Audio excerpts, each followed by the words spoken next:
É mais ou menos como a ONU, né?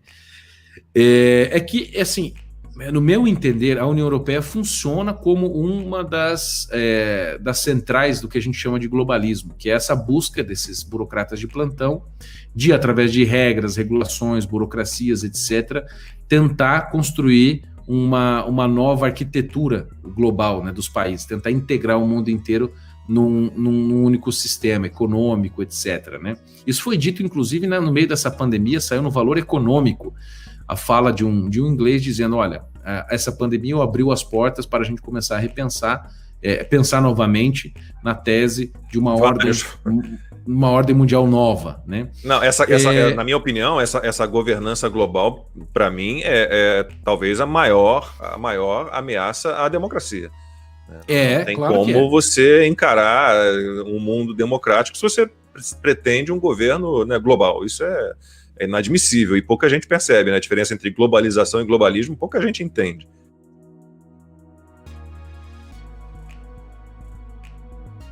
Sua opinião com relação a essa questão da pandemia, isso foi estratégico para derrubar a economia dos países? Não posso falar isso. Você existe, os países se preparam para a guerra. Tá com bombas, né? Aí tem a guerra nuclear, bacteriológica, o pessoal mexe com vírus do laboratório. Pode ter escapado isso aí. Essa questão que eles falam... Não pode ter escapado. A questão que eles falam muito em ordem mundial, essa questão... Não, isso existe, lógico. Existe. Eu não quero entrar em detalhe aqui. Se não tivesse ninguém gravando aqui, eu falaria mais coisa. Mas quando tá gravando, eu vou evitar falar.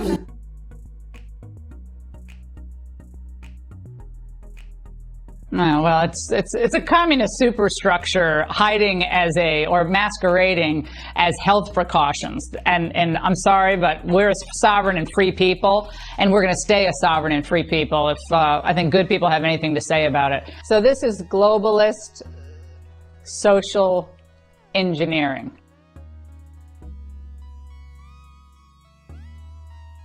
A globalização e o globalismo, assim, é o mesmo tipo de confusão, né, que as pessoas fazem com a questão da imigração e a invasão, porque o que está acontecendo na Europa é uma invasão, não é uma imigração. Imigração é um negócio criterioso, bonitinho.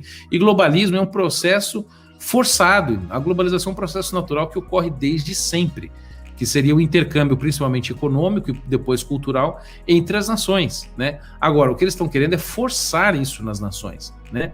Então, é um projeto que surge já há muito tempo, desde o século XIX, que é um projeto de tentativa de criação de governo global para sei lá que fim, porque essas pessoas simplesmente querem poder e querem controle, né? E querem dominar as nações. Agora, para fazer isso, você precisa acabar com a ideia de soberania nacional, precisa acabar com as tradições familiares, você precisa quebrar as nações. E nada melhor para quebrar as nações do que, ou você, por um lado, apela para essas coisas malucas modernas, tipo ideologia de gênero, feminismo, etc., ou por um lado, você deixa um pouco do islamismo entrar, porque ele causa caos mesmo.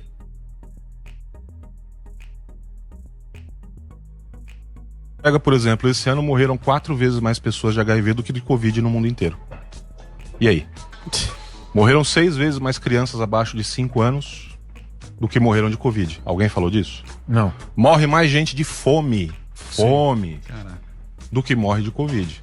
Por que não estamos distribuindo alimento? Tá distribuindo máscara. Então, assim, e outras coisas, né? Muito se fala de teoria da conspiração, etc e tal. Ontem eu vi um dado, Samir, se eu estiver mentindo aqui, você me corrige. Diz que a China só de EPI, de equipamento de proteção individual, exportou esse ano mais do que a agricultura inteira brasileira. Qual é o país, me responda, que tem em estoque EPI desse tanto, respirador desse tanto, para exportar por pronta entrega, a não ser que já previsse que seria necessário?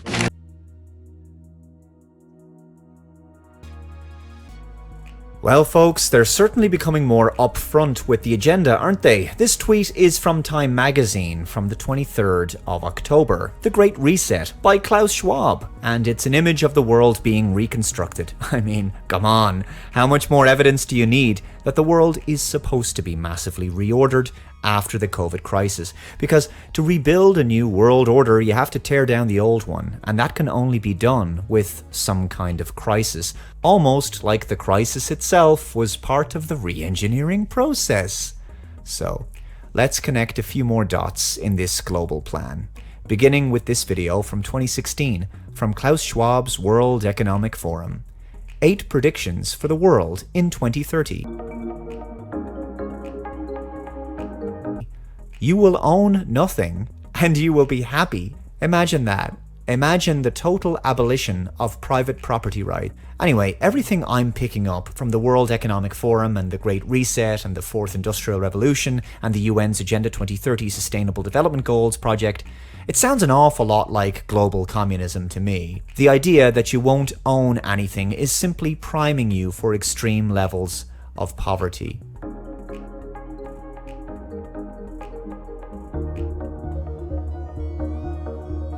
Whatever you want, you'll rent and it'll be delivered by drone. We can build a new social contract. All elements of the Great Reset are fundamental to building the future we need. Now is the historical moment, the time, not only to fight severe virus, but to shape the system. There will be more debt, more deficit, more unemployment, more inequality and more poverty unless we act. We simply cannot waste any more time, and the time to act is now. In short, we need a great reset.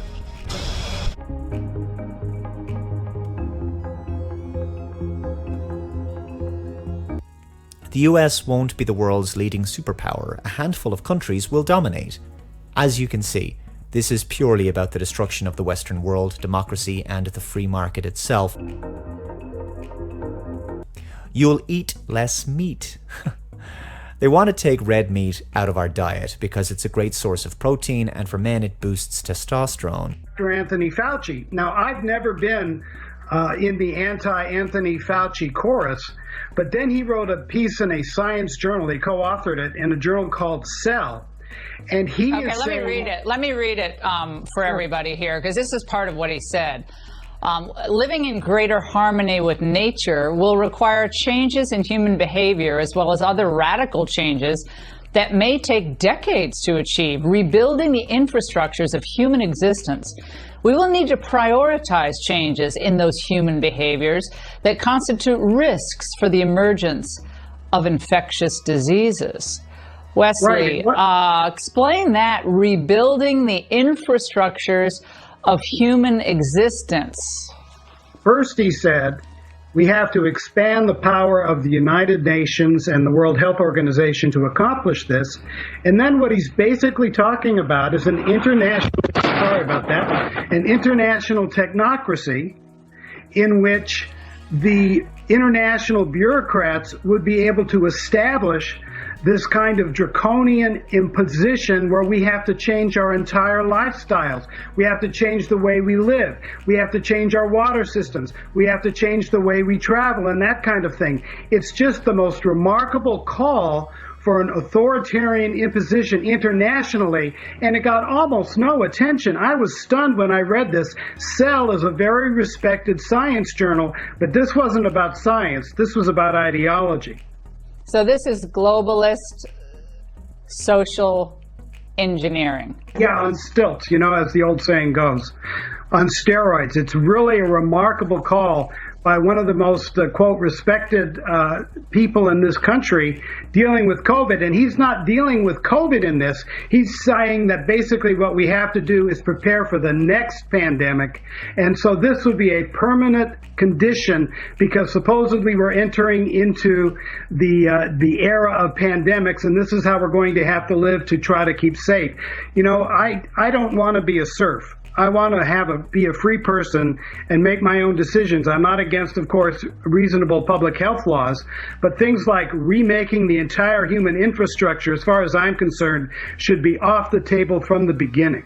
No, well, it's a communist superstructure hiding or masquerading as health precautions. And I'm sorry, but we're a sovereign and free people, and we're going to stay a sovereign and free people if I think good people have anything to say about it. So this is globalist social engineering. As anyone can plainly see, the world is in a state of decay. Moral, economic, political, every way possible.